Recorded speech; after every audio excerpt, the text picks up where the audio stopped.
Well, good evening, everyone. Welcome. Today is Tuesday, August the 1st. I'm Christopher Paget. I'm the president of the Kentucky Genealogical Society. And if you see such a big smile on my face, this is the fourth year of my term as president. It will conclude at the end of this year. And I'm just so happy we've had such a great 4 years together, but it is time for the baton to be passed. And so tonight we're kicking off our August series. Thank you so much for everyone who registered for this series. This presentation tonight is really just open house with the board of directors. It's an opportunity for you to get to know some of the people behind the Kentucky Genealogical Society. Tonight's program only is being recorded and it will be available for the general public. The rest of the events in the series will also be recorded, but those will only be available for folks who have registered for the series. So if you're someone in the public who is watching this, either on our social media or YouTube, and you want to see the rest of the series, you still have time to register and get access to the series throughout the month of August, because the first presentation actually doesn't kick off until next week. With that, I'm going to go ahead and introduce everyone here. I'll start with myself. I'm Christopher Paget. I'm president of the society. You all probably know me. If you don't, I've been in this role for going on 4 years. I've been on the board since 2017, if you can believe that. Wonderful organization, and it's important to me because of the mission, which is so critical that for us Kentucky researchers, whether we are in Kentucky, in Vermont, or in Germany, that we have a resource in the Kentucky Genealogical Society to be able to have as our base camp for when we're doing research. So that's why I'm here and why I do what I do. We're all volunteers. We have no building. We have no staff. Everything you see is completely grassroots. We get no funding from the state. This is people-powered, folks. This is a researcher-led, organized, and functioning organization. So with that, I'm going to go around and we're going to have everyone introduce themselves briefly.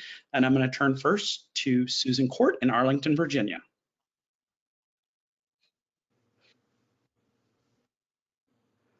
Susan, you're muted. Thanks, Chris. As Chris mentioned, I live in Arlington, Virginia. I hail from Kenton County. I've lived in Northern Virginia for 43 years, but when somebody says, "Where are you from?" I say, "Kentucky." I have never said I'm from Virginia, even though I've been here for 43 years. So my roots go very deep in the state. I'm very proud of that. And I've loved being part of this organization and for Chris's leadership and being just part of a really great group of people. So I love what I do, and I'm happy to participate tonight. Thank you so much, Susan. I'm going to turn next to Kathy Keyser in Lexington, Kentucky. Thanks, Chris. As Chris said, I'm Kathy Keyser. I live in Lexington, Kentucky.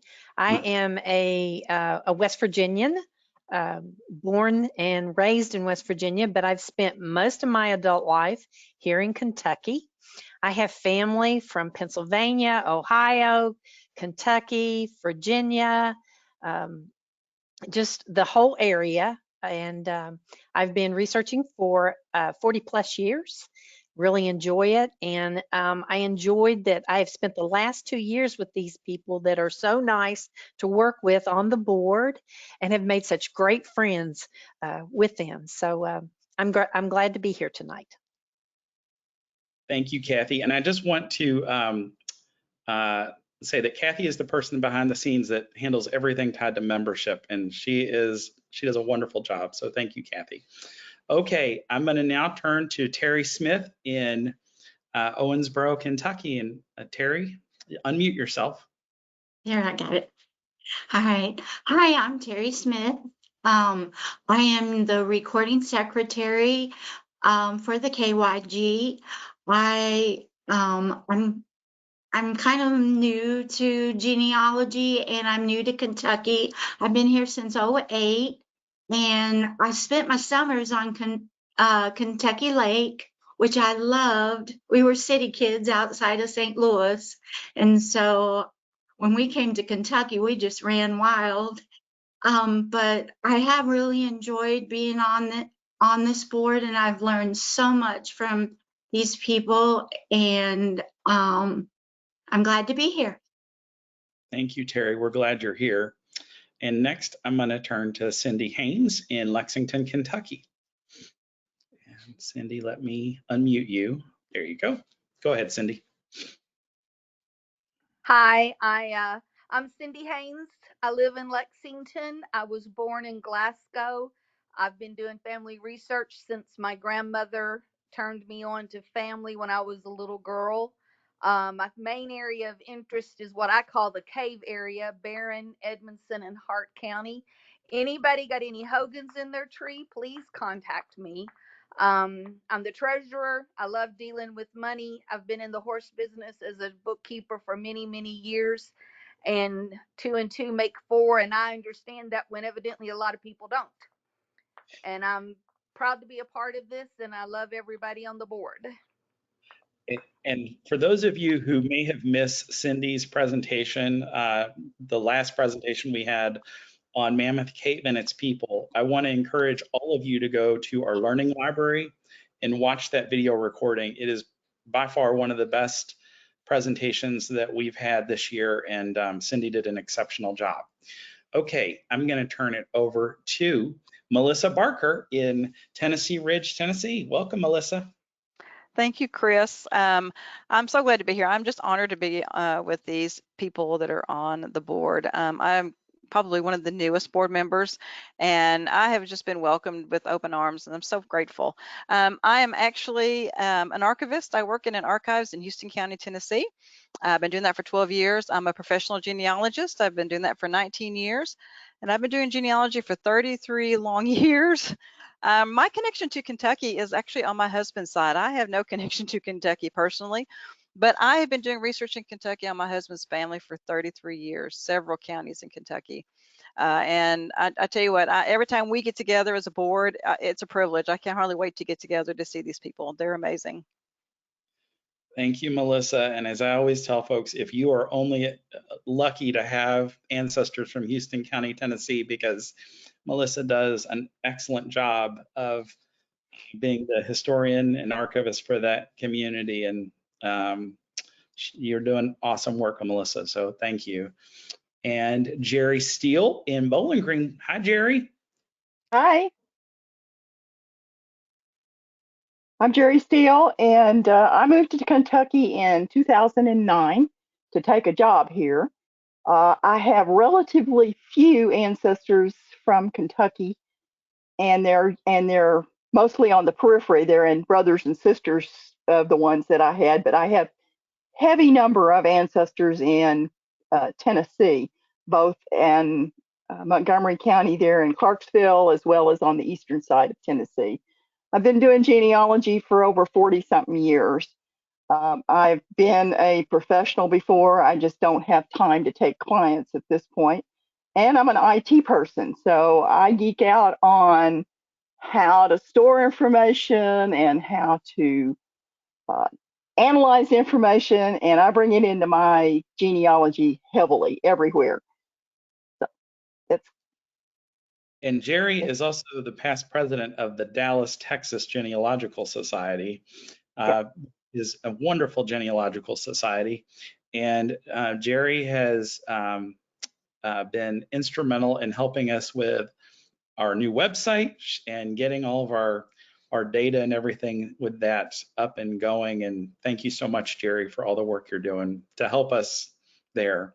So as you can see, folks, we have board members all over Kentucky, all over the country, and one person that is on your screen tonight who isn't on the board, but is a perfect example of the role that any one of you participating in this series can have is Elizabeth Allen Pennybaker in Burlington, Vermont. Elizabeth, you want to introduce yourself?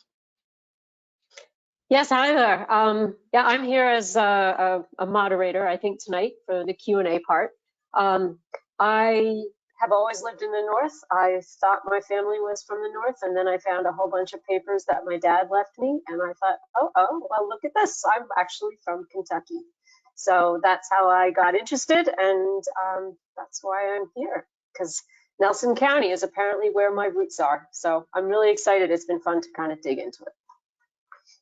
Thank you, Elizabeth. And Elizabeth is just a great example of, she joined a couple years ago. We were looking for people to help us with webinars. She raised her hand and said, I'll help. And I will say this, I've worked with a lot of volunteers in this society over many years. And what I can say about Elizabeth is when she says she's going to do something, she follows through. And she has done an exceptional job of helping us host webinars this past year. And Elizabeth, I cannot thank you enough for saying yes. So thank you. Okay, with that, folks, we're going to kind of kick things off here. And we've got a few announcements before I turn and spotlight each of the board members, and they can talk a little bit about what they've been working on. If you're a new member to the society, welcome. I know a number of people have joined to be able to participate in this series. Just so you know how the series will run, all of the events during the series are live events. They occur at 7 p.m. The schedule is on the website. There will be handouts for most of the events. So you will receive the handout during the live event through GoTo. Each of the events will be recorded and they'll be available for 1 month at the end of the series. So you'll be able, if you miss one of the live events, you'll be able to watch the recording. And that's how we typically do our August series. And if you have any problems throughout the August series, technical problems, you can just drop me an email, president@kygs.org, and we'll get it resolved. Sometimes the problem is your computer. And so sometimes you just need to turn it off and turn it back on, and that will solve it. And sometimes you can make sure you got your audio turned up. Okay, with that, I'm going to just start by spotlighting different board members, and we're going to start by our board member, Susan Court, who I'm going to ask to talk a little bit about the Family Search collaboration that she has been leading with Family Search. Susan, take it away.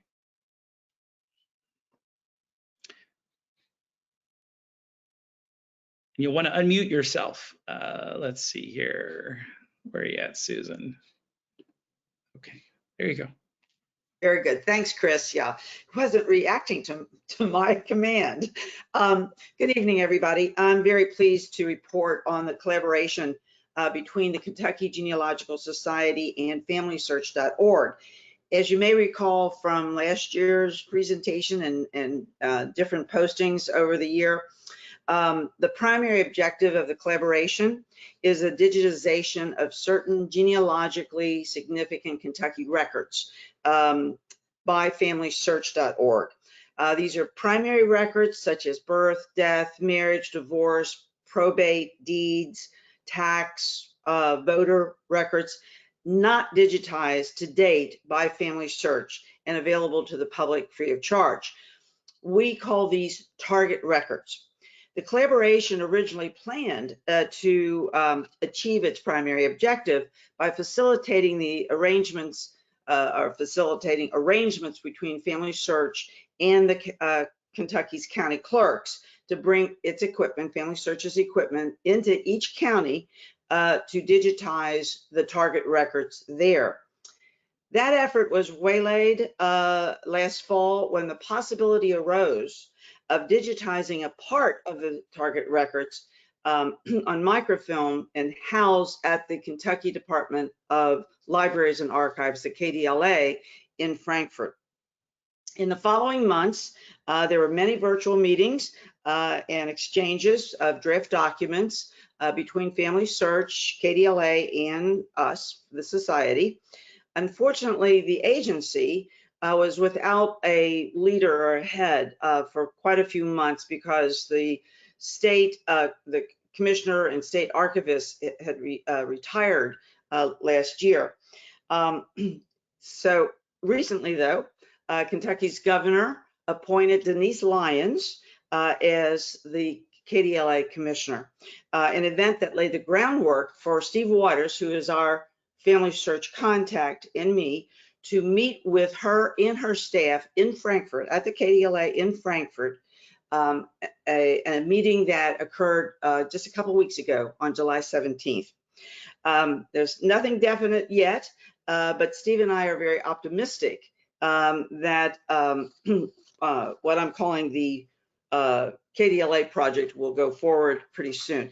Let me give you a little bit more information about that project because it does involve the volunteers from the society, and there might be some of you out there who would like to volunteer. In any event, the project involves 3 steps. Family Search and KDLA need to enter into an agreement about the conditions to be met by Family Search to bring its equipment and staff onto the premises of KDLA. Now, that was the main topic that we discussed on July 17th, the arrangement between these 2 organizations. And we're very hopeful that that agreement is going to be signed in the near future. Next, because neither KDLA nor Family Search have the staff to do this, society volunteers and I will start to contact the county clerks who are the official custodians of their respective microfilmed records at the KDLA. If the county clerks are amenable to the digitization, the clerks will sign. They will sign a very simple permission agreement, which we've already drafted, to that effect. In exchange, the county clerks will get a copy of the digitized records. The KDLA will get a copy of the digitized records. And of course, Family Search will have a copy of the digitized records, which they will post online free of charge. Now, as a practical matter, this is step 3. As a practical matter, Family Search will require permission from enough county clerks to justify bringing their equipment and their staff into the state.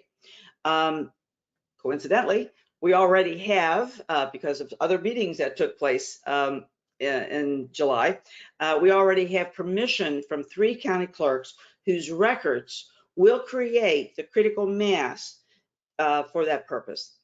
So we've already identified over 400 rolls of microfilm and got permission for the digitization of those microfilm, or at least in effect, we don't have the signed agreements yet, but we have the sort of the heads up from at least 3 county clerks to have their records digitized. So we think we've reached that critical mass, or we're expecting to reach the critical mass as soon as the KDLA and Family Search signs what I'm calling a premises agreement. But our goal is every county, an effort which would close huge gaps in the availability of Kentucky's primary records for research. And as we know, and I've heard Chris say this many times, from our experience in the last couple of years, we're only a flood, tornado, a fire away from losing so many of our precious records. So anybody out there who would like to volunteer for this effort, or if there are any county clerks who are listening in, please feel free to contact me at susancourt@kygs.org. Thanks, Chris, and everybody. That's it. That's my report. Thank you, Susan. And now is actually a good time to do a little bit of a 1-minute overview of the grant fund.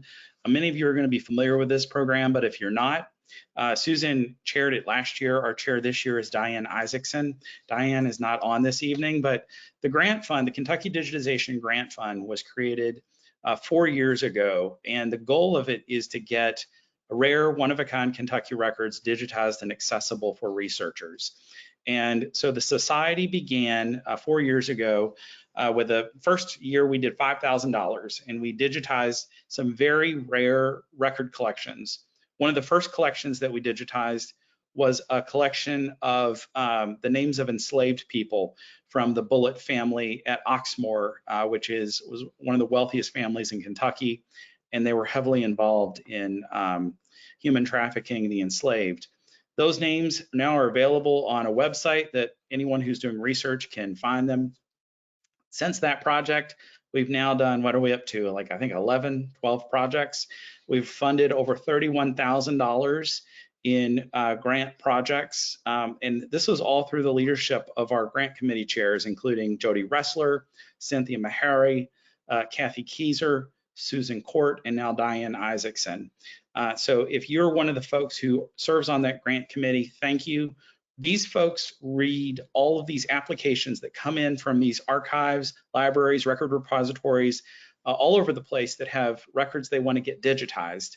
They score the grant applications. It's a very fair, methodical process. And then they recommend projects to get funded. And there are some amazing projects. You can find them on the website. We've digitized newspaper collections. We've digitized manuscripts.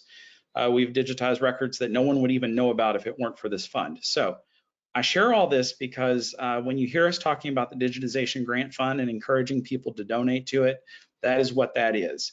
When we talk about our guidebooks that we have published this year, the Essential Guide to Kentucky Family Research and Kentucky and Its Kin, all profits from the sale of those books go to the Kentucky Digitization Grant Fund. This stuff doesn't just happen. It's because of the support of the members of this community. So if you've been one of the people who have supported this fund, thank you so much. And if you're someone who has found a name of one of your ancestors in records that the society digitized, please feel free to always drop us an email and let us know that. We love hearing from folks who are like, I found an ancestor in one of these records.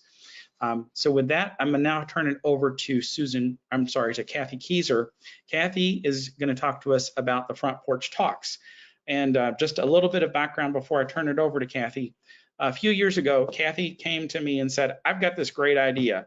We're all locked up in our houses because of COVID. What if we had a way for members, regardless of where they're located, to be able to connect and share and get together? And I was like, that's a great idea, Kathy, make it happen. And she has done that. And so Kathy, talk to us about the Front Porch Talks and what they are and what they're designed to do. Thank you, Chris. Yes, the Front Porch Talks, we have 3 different groups.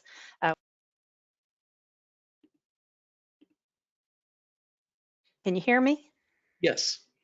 Okay. We have 3 different groups. We have a all things DNA. We have the Kentucky pre-1850 ancestors, and we have the Kentucky Scotch-Irish ancestors.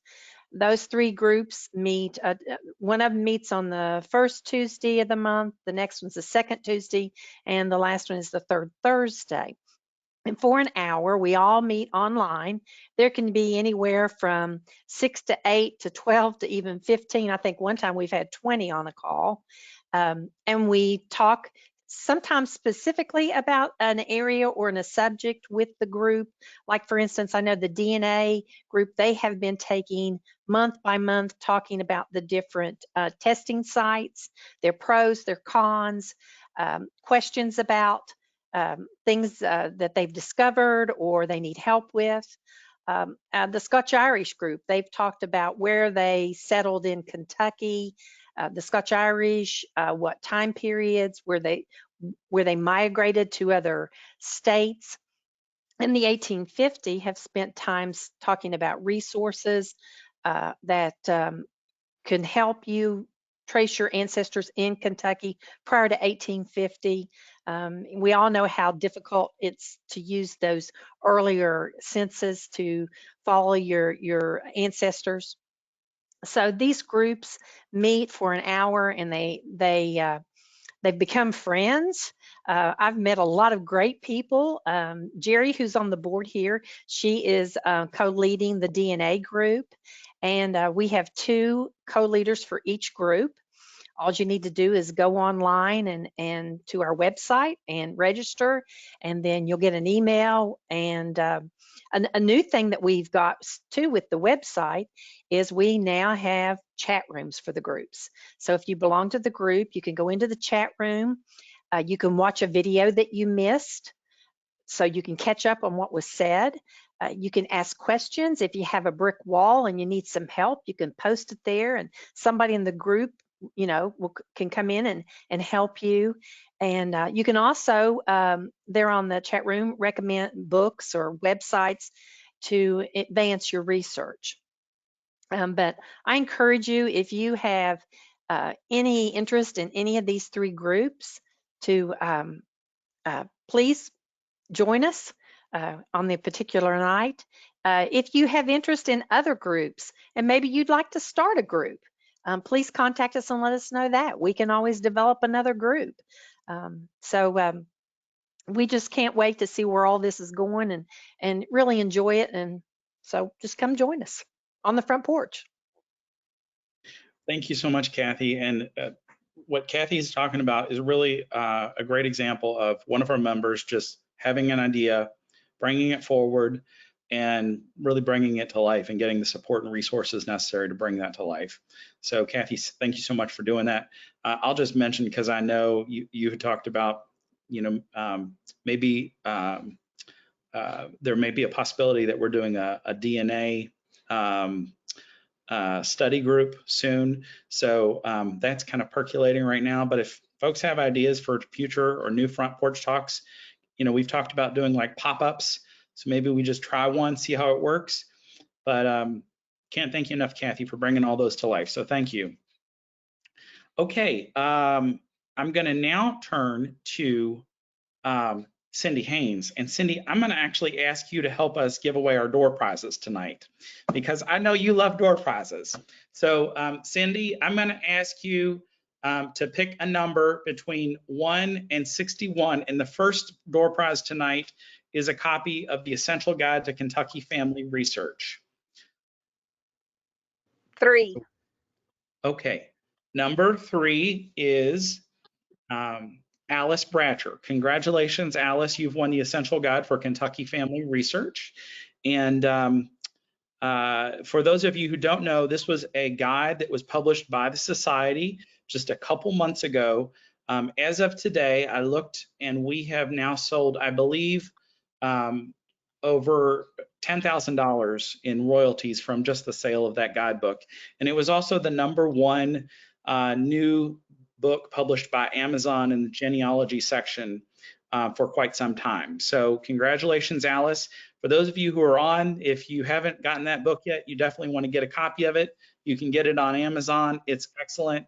It is a 50 years worth of insights from the Kentucky Genealogical Society. It's kind of the best of the best. And it was the first Kentucky guidebook published in over 30 years. The last guidebook published was by one of our members, Roseanne Hogan. Some of you may have her book. She published that with a company called Ancestry back in 1992, before it was Ancestry.com.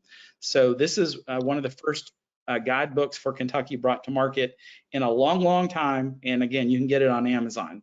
So thank you, Cindy. Cindy, we're going to give away another door prize. Pick another number between 1 and 61. 45. Okay, 45 is, let's see here, Susan Lower. Susan, you've won Kentucky and Its Kin, and that is the second guide that was published by the Society just last month. We had a brisk month of sales for Kentucky and Its Kin. It's also available on Amazon, and it too was the #1 rated new book in the genealogy section for the month. So we had 2 #1 bestsellers that were published by the Society this year. All profits from the sale of these books go to the Kentucky Digitization Grant Fund. And the Kentucky and Its Kin has a wonderful introduction that is written by Melissa Barker. So you haven't gotten a copy of that book, you definitely want to get a copy of it. And if you can't afford that book, because some of you might not be able to afford it, that's fine too. What I want to ask you to do, and even if you can't afford it, what I want to ask you to do is go to your local public library, I don't care where you're located, and ask them to add to their shelves Kentucky and Its Kin and the Essential Guide for Kentucky Family Research, because sales of that book, both to individuals and to libraries, help get more Kentucky records digitized and accessible to folks all over the place. So ask for it at your library, give a copy to your friends, and get a copy for yourself. Okay, thank you so much. Cindy, anything you want to share while you got the spotlight? I think I'm good. I'm not involved in any special projects right now, and I'm just plugging along, keeping track of the money. Yes, and Cindy, like I said, for folks who did not see Cindy's presentation, the last one on Mammoth Fave and its people, you definitely want to see that. Cindy, you want to talk a little bit about the money? Just tell folks how we're doing. Oh gosh, Chris, you didn't tell me to be ready. I know we've got a nice balance and we're doing well with the book sales, so we ought to be able to give out some good grants this year. If we've got any libraries and archivists out there, they need to be getting ready to apply for a grant. Isn't it about this time of the year that they do that? Yes, I'm so glad you mentioned that. Applications are now open for the Kentucky Digitization Grant Fund. They're available on the website. If you know of a librarian, an archivist, if you know of anybody who that is an institutional organization that has Kentucky records that are one of a kind, rare records that probably need to be digitized, you want to encourage them to apply for that grant fund. Applications close. Oh, Kathy, do you know the date? Is it the end of November? November 1st. November 1st. November Yeah. 1st. Okay, good.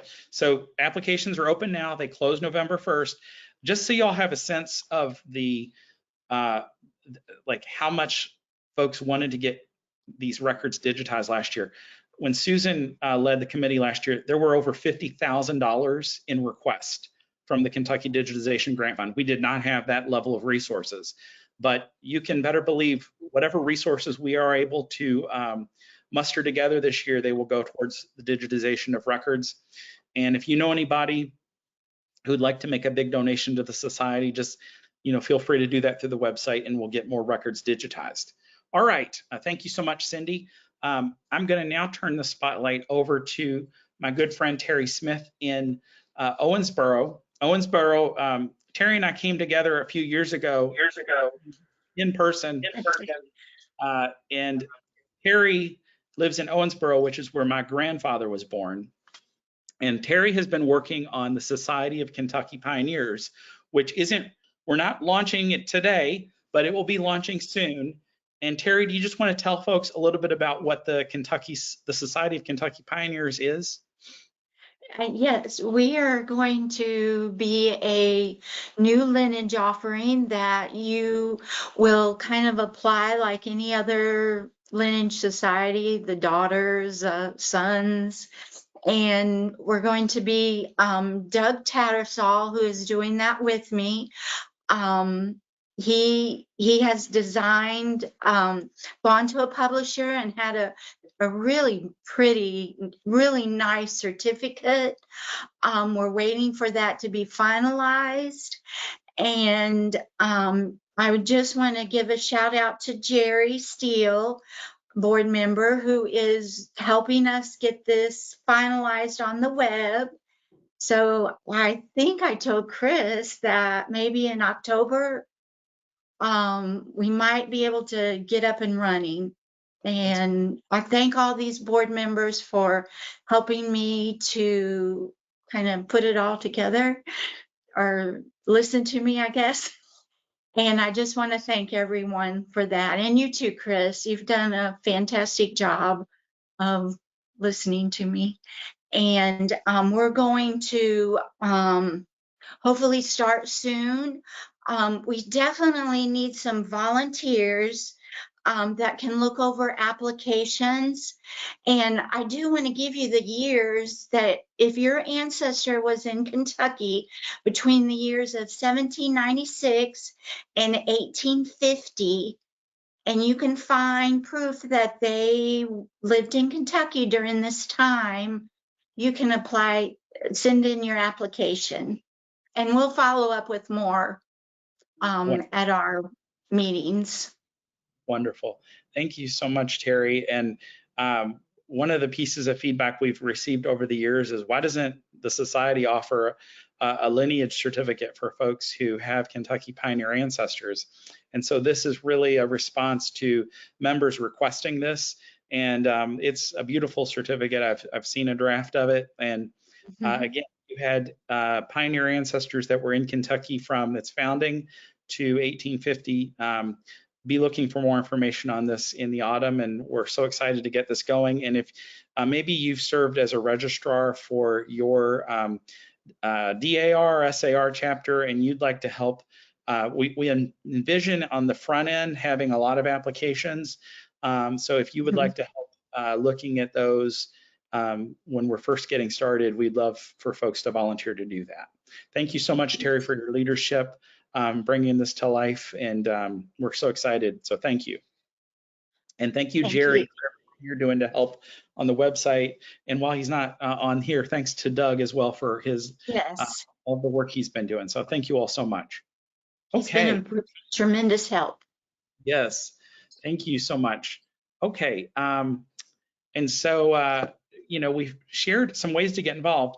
One of the things that this society is known for is the quality of our education offerings.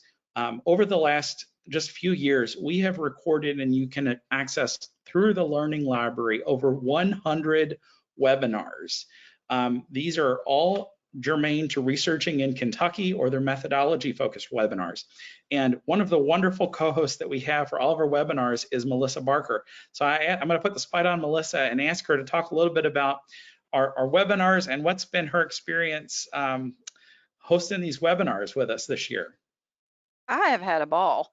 I do have a very small part in helping with KYGS because I work full time, and so and being a speaker myself and a writer, so it takes a lot of my time. But I am so glad that I'm part of this group, and so glad I'm part of our webinar series. The caliber of speakers and the material that they bring to us as genealogists, whether you're a beginner, you're intermediate, or you're even a professional like me. I learn something every single webinar, even if it's an area I'm not researching. I learn a research technique. I learn a repository that I didn't know about, where there's records located. Cindy's, I cannot say enough about Cindy's past webinar on Mammoth Cave. I visited Mammoth Cave when I was in junior high school, going to school here in Tennessee. We traveled to Mammoth Cave as a field trip. So I was surely enjoyed her presentation. So if you haven't seen it, go back and look at it. But we are going to really blow it out in August. Our summer series, it's called Kentucky, Daughter of the East, Mother of the West. And if you go on our website, you can look, and I mean, I would say almost every day, but August the 1st, August the 7th, August the 8th, August the 9th, and on and on.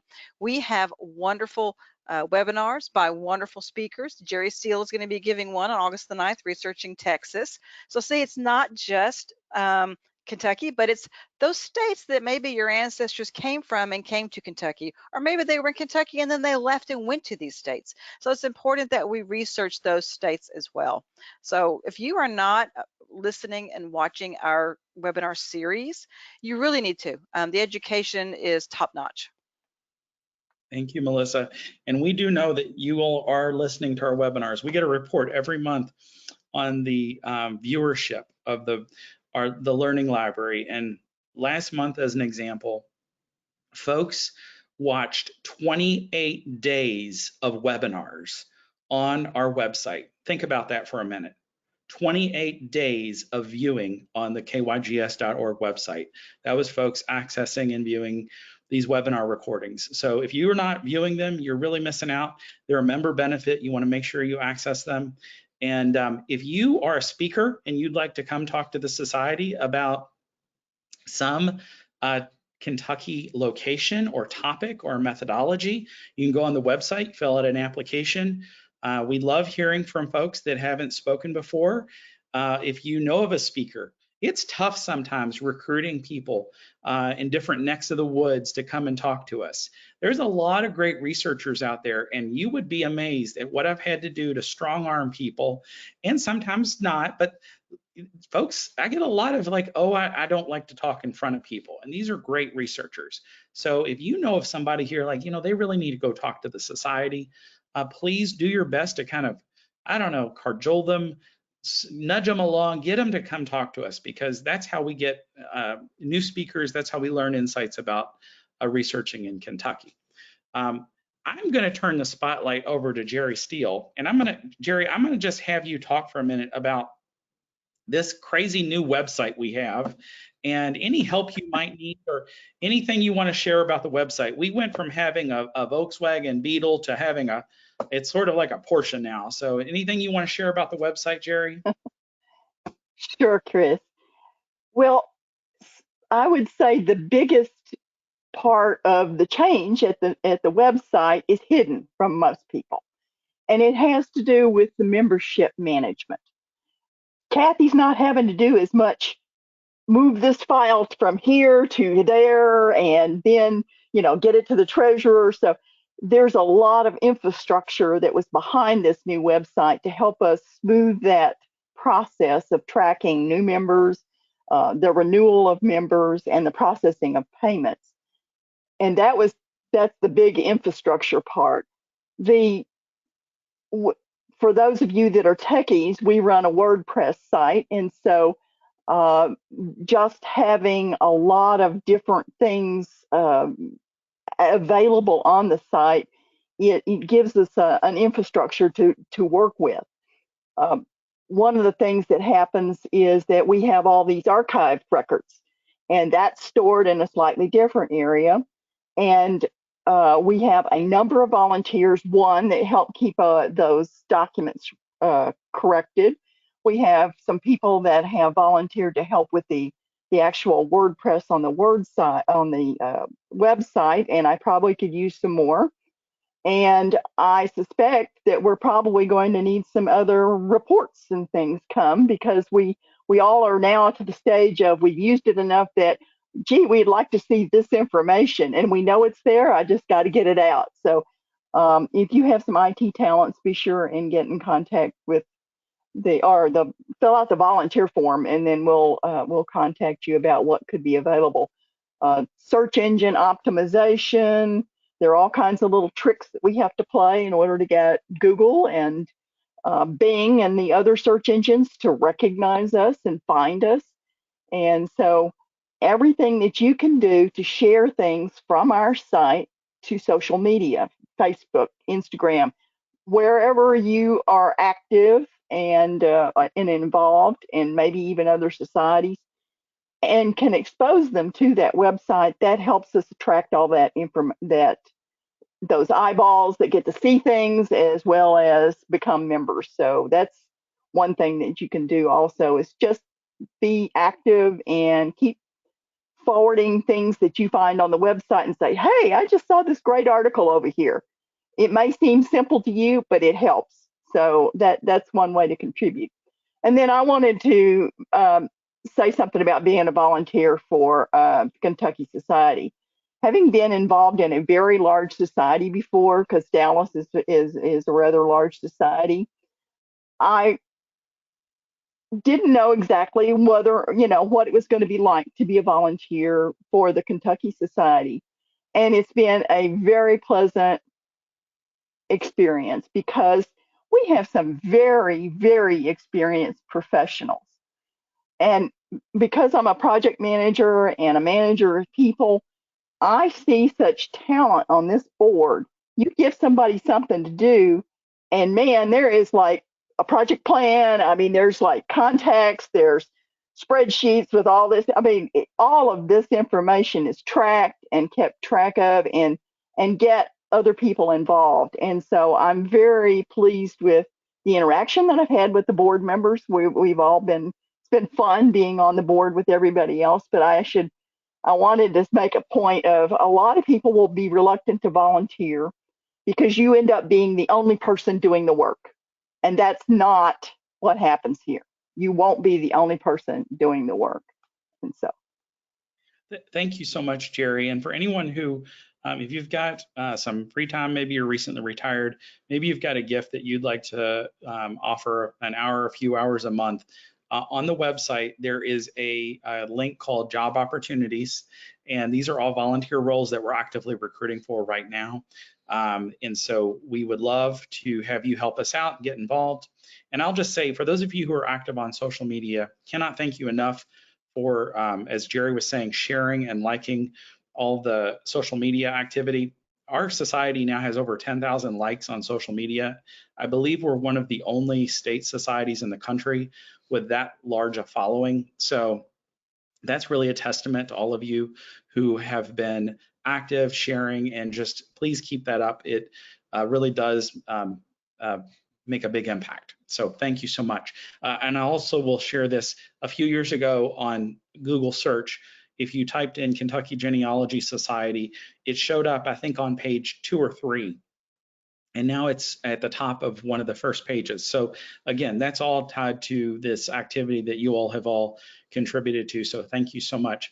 All right, with that, we're going to do some moderated Q&A, and I'm going to turn it over to Elizabeth Allen Pennybaker, who is in Burlington, Vermont, and who's going to kick things off with some questions.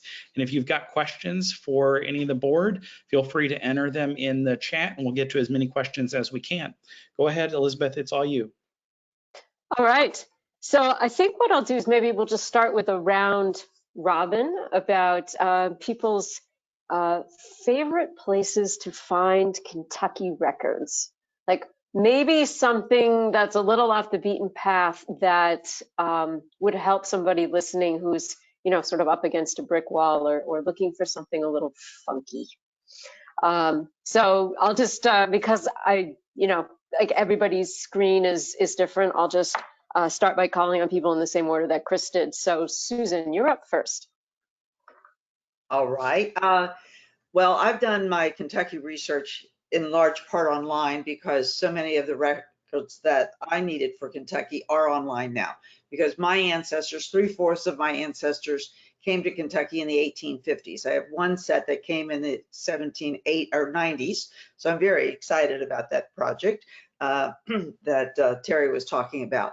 But I have found the Kenton County Library has a wonderful genealogical department, wonderful genealogy librarian, Elaine Kuhn, and David Schroeder, who's actually the head of the Kenton County Library. So I've done a lot of research there, but I also would like to take the opportunity to put a plug in for the local genealogical societies and historical societies. I have found wonderful information and great cooperation, marvelous stories at the local level. So I think that between the libraries and especially the ones that have the genealogy departments and then the local gen societies, I've been very pleased with the results. All right, thank you. Yes, and I appreciate your position as being outside of Kentucky, because I think many of us are in that same position, because it's far to get there for a lot of us. So it's great that all that stuff is online, and I'm so appreciative of all the work that you're doing to make more stuff accessible to those of us who are far away. So thank you. Kathy, you are up next. Favorite secret spot? I would like to add to Susan is, especially if you're outside of Kentucky, pick up the phone and call the county library that your family lived in.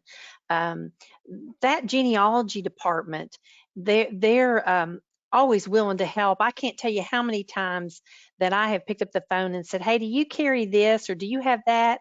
And they'll say, well, who are you looking for?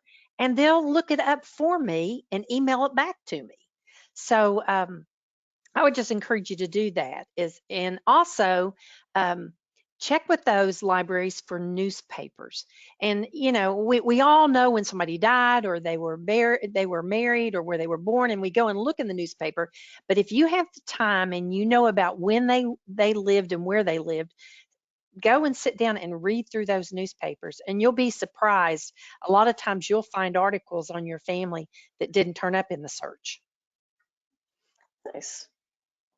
That's great. And I have to say also, from, you know, calling from out of state, I call people and they go, sure. And they just talk to me and they don't worry where I'm calling from, and they've been great. They're very friendly. We're very friendly here in Kentucky. You are. And yeah, I'm used to New Englanders who are a little more reserved. I love it. It's been really fun.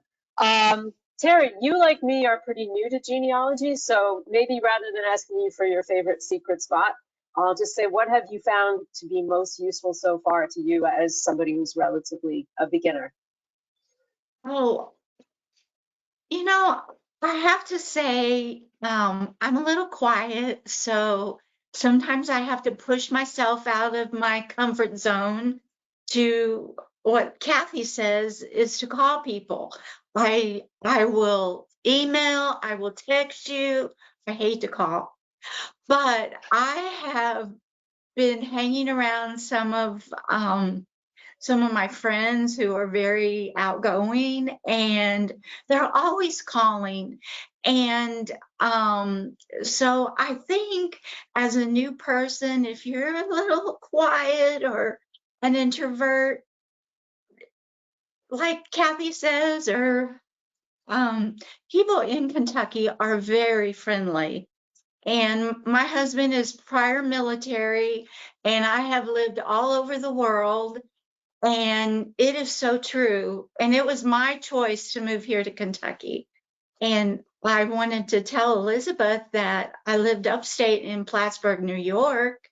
So I was pretty close to you. But anyway, yeah, just get out of your comfort zone. Go to these libraries. They want to help you as much as you want them to help too. So that's what I have to say. And it is true. That's great. Yes, and we are neighbors across the lake, basically. Yeah. Yeah.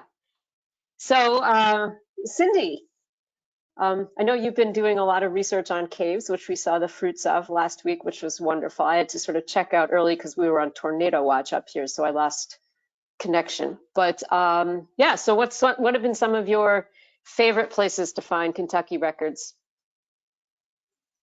I think we lost Cindy. Oh dear, have we lost her? Okay. So Melissa, I know you are going to have a real sort of amazing secret spot to share with us. Well, my secret spot is not necessarily a place in Kentucky.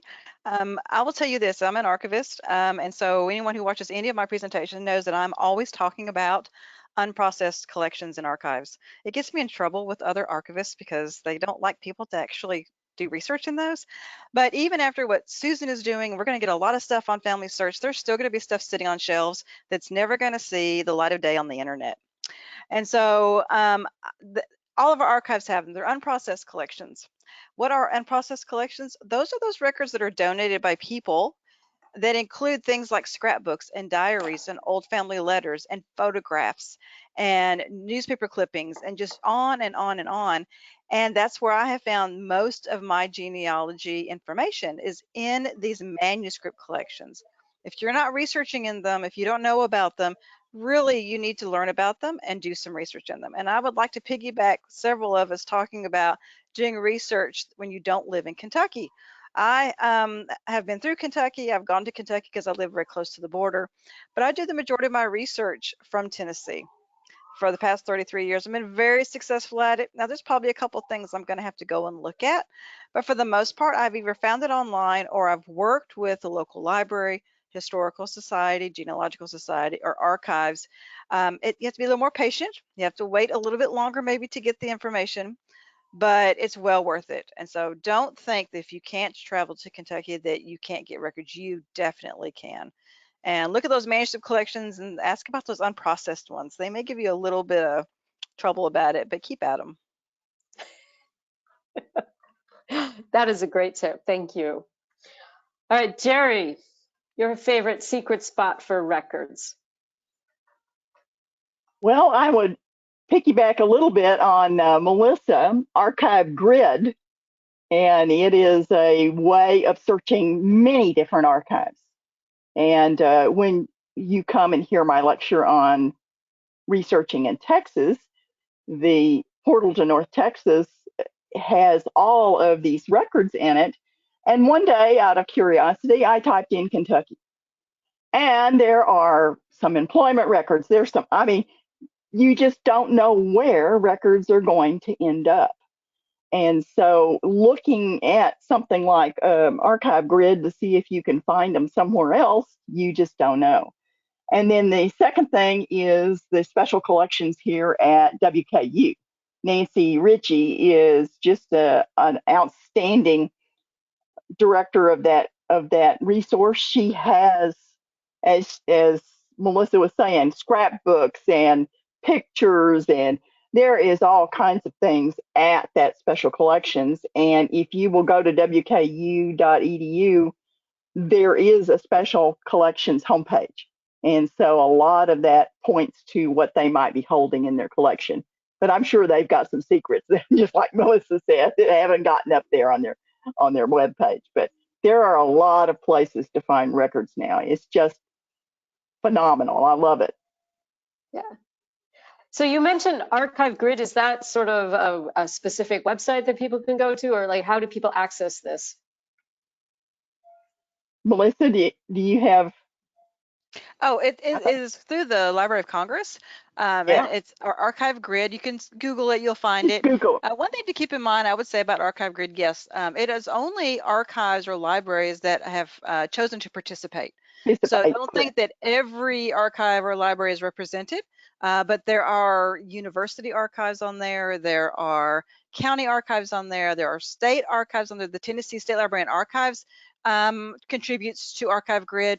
So it's not just Kentucky, it is all across the United States. I would encourage you to go there. That is a fantastic tip. Thank you very, very much. Chris, we're at 8 o'clock, so I don't know if you want me to ask another round of questions or if it's time to wrap it up. I think, I think just in the interest of time, we want to respect everyone's time. We'll probably just wrap things up. Can I offer my suggestion on best place to look for records? Yes, of course. All right, it's house repositories. So when you're thinking about researching your Kentucky ancestors, there's an article that Susan Court wrote in Bluegrass Roots, which is available online. It's called, I think, what is it, Susan? Researching Your Second Cousins, or? It's the value of second cousins. I love second cousins. Yeah, they're my favorite cousins. You definitely want to read that article, but what the essence of it is that your great grandparents, they had 10 children, and those children had 5 children each, and those children had 5 children each. And so what happens with Kentucky records is that when those great grandparents died, those records just didn't get thrown out. Well, maybe they did, but a lot of times they didn't. They got split up amongst the living heirs, and they got split up amongst their living heirs, and it got split up amongst their living heirs. And if you're someone like me who's an 8th generation Kentuckian, you have a family archive that you are responsible for. And I have primary source records for many different family lines that have just come to me through both my parents, who are both genealogical researchers. But what I will share is by doing descendancy research on my lines, I cannot tell you how many second and third cousins have reached out to me over the years through platforms like Ancestry and said, I think I may have some information about one of your great grandparents.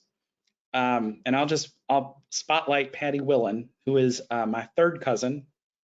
She reached out to me a few years ago and said, are you researching Bernard Ringswald? And I was like, yes, I am. And she's like, I want you to come over to my house.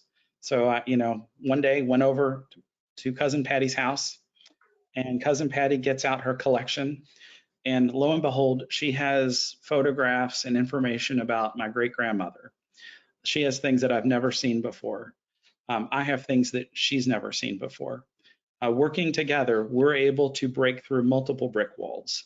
And so I share this because learning about your second cousins through descendancy research, or your third cousins or your fourth cousins, and finding out what people actually have in their homes, you would be amazed at what they're holding. So if it's not in a public archive somewhere, it might be in your cousin's attic or in their basement, which is probably where they shouldn't store it, but that's where it is. So with that, I do want to share, I want to say thank you to Elizabeth and Pennybaker, who did an excellent job moderating tonight. And I also want to share, we will have a public event in Mercer County that's coming up. What is the date? Does anybody know? It's August 25th and 26th. Okay, so that is an annual Kentucky History and Genealogy Conference.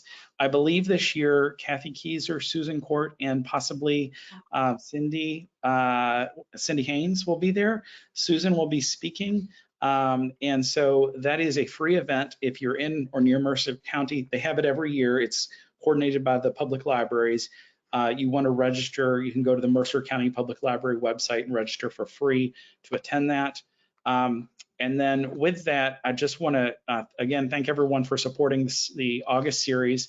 During the month of September, Susan Court will be offering a 5-week program called Becoming a Genealogist and Family Historian. It is free and open to the public. I want to encourage you all to register for that. I checked today, we already have 375 people who've registered for that series. So maybe we'll get to 500. And but that is free, and Susan is an exceptional researcher, and everyone on this board is an exceptional researcher. So thank you all so much for being here this evening. Thank you for supporting the series. This event was recorded.